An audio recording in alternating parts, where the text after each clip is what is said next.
Olá!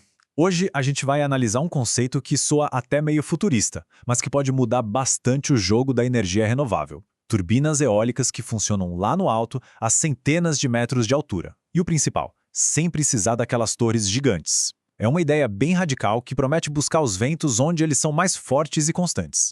Para começar, vamos pensar nessa pergunta aqui. E se as turbinas eólicas pudessem voar? Parece coisa de ficção científica, né? Mas essa é a alma da tecnologia que a gente vai explorar hoje. A ideia é basicamente libertar as turbinas das suas bases aqui na Terra para alcançar uma fonte de energia incrível que está lá em cima, bem acima da gente.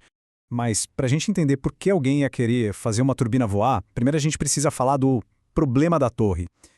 Aquela estrutura que todo mundo conhece tem umas limitações bem importantes e é justamente isso que essa nova tecnologia quer resolver. Então, o ponto crucial é o seguinte. As turbinas tradicionais, como o nome diz, são limitadas pela altura e, claro, pelo custo gigantesco das suas torres. Construir mais alto é caríssimo e tem limites físicos óbvios. E qual é o problema disso? É que a energia que dá para gerar aumenta exponencialmente com a velocidade do vento. Ou seja, a gente está deixando de aproveitar os ventos mais potentes que estão logo ali em cima. E é aí que entra a solução inovadora: acessar os ventos de alta altitude. A sacada é ir aonde o vento é mais forte e muito mais consistente, bem acima do que as torres de hoje conseguem alcançar. A definição formal de uma turbina eólica aerotransportada é exatamente essa. É um sistema que tem um rotor suspenso no ar sem torre nenhuma. O objetivo aqui é duplo, né? Primeiro, pegar aqueles ventos de alta altitude e, segundo, economizar o custo absurdo da construção da torre. Esse gráfico aqui deixa a grande vantagem bem clara. Dá para ver que a velocidade do vento não aumenta de forma linear, sabe? Lá para cima, a 300 metros ou mais, os ventos não são só mais rápidos, eles são muito mais persistentes. E isso significa uma geração de energia mais confiável, mais constante e, claro, bem mais potente. Certo, então vamos entender melhor. Como é que se mantém uma turbina lá no ar? Basicamente, existem duas abordagens principais competindo para resolver esse desafio. Uma que usa sistemas parecidos com pipas e outra que usa sistemas que lembram dirigíveis. Aqui a gente consegue comparar as duas filosofias. Os sistemas aerodinâmicos, as pipas, dependem do próprio vento para gerar a sustentação que os mantém voando, ou seja, sem vento, eles não voam. Simples. Já os aerostáticos, os dirigíveis, usam a flutuabilidade de gases tipo hélio. Eles podem ficar lá no alto mesmo sem vento, o que é ótimo, mas aí surge outro desafio: reabastecer esse gás. E aqui estão alguns exemplos da abordagem aerodinâmica. Empresas como a Makani Power, que aliás foi apoiada pelo Google, desenvolveram umas pipas bem avançadas que voam em círculos para captar o máximo de energia.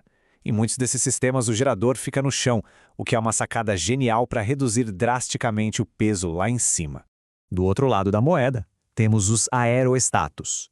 A Alta Aeros Energies, por exemplo, usa uma estrutura inflada com hélio para literalmente levantar uma turbina mais convencional para o céu. É quase como se eles estivessem suspendendo uma turbina eólica, só que sem precisar da torre de concreto e aço.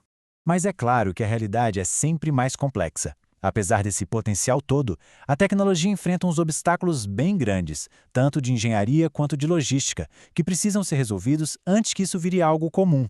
E aqui ficam claros os desafios. Pensa só, como manter esses sistemas funcionando de forma segura e barata a centenas de metros de altura?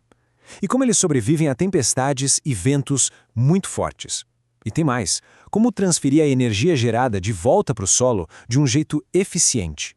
E tudo isso, claro, sem atrapalhar o tráfego aéreo, o que exigia a criação de zonas de exclusão aérea permanentes. São perguntas bem difíceis de responder. Então, tudo isso nos leva à pergunta de $1 milhão, né? Qual é o futuro dessas turbinas voadoras? Será que elas vão conseguir superar esses desafios todos e se tornar uma parte importante da nossa matriz energética?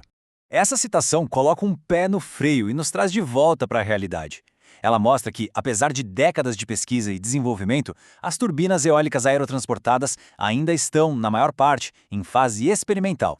Passado o protótipo para uma operação comercial em larga escala, bom, isso tem se mostrado bem difícil. E a gente termina com essa reflexão. Será que essas turbinas são só uma fantasia de energia limpa? Uma ideia que é simplesmente complexa demais para funcionar no mundo real?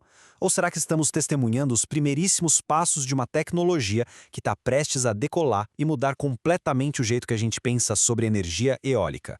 A resposta, por enquanto, ainda está, literalmente, no ar.